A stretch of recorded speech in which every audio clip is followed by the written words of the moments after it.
Hi, I am Sahana Salim from 8th batch of CCP. Today I am going to explain the bone sternum. It is a flat bone making the anterior middle part of the thoracic skeleton. It resembles a sword in shape. It has three parts. The upper part is called mandible, the middle part is called the body of sternum, the lower part is called the xiphoid process. The length of the sternum is 15 to 70 centimeter. ആദ്യമായിട്ട് നമ്മൾ പറയാൻ പോകുന്നതാണ് the upper part of the sternum. Upper part of the സ്റ്റേണത്തിനെ നമ്മൾ manubrium എന്ന് പറയുന്നത്. ഇതൊരു ക്വാഡ്രാറ്ററൽ ഷേപ്പിലാണ് കാണപ്പെടുന്നത്. ഇതെന്ന് പറഞ്ഞു കഴിഞ്ഞാൽ it is the thickest and strongest part of the sternum.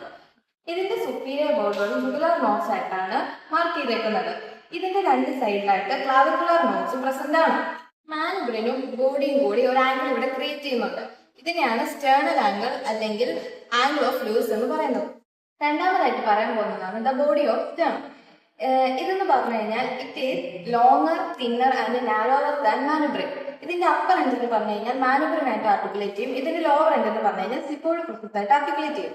മൂന്നാമതായിട്ട് പറയാനാണ് സ്റ്റേണത്തിന്റെ ലാസ്റ്റ് പാർട്ട് സിപ്പോയിഡ് പ്രോസസ്. ഇതാണ് സ്റ്റേണത്തിന്റെ ഏറ്റവും സ്മോളസ്റ്റ് പാർട്ട്.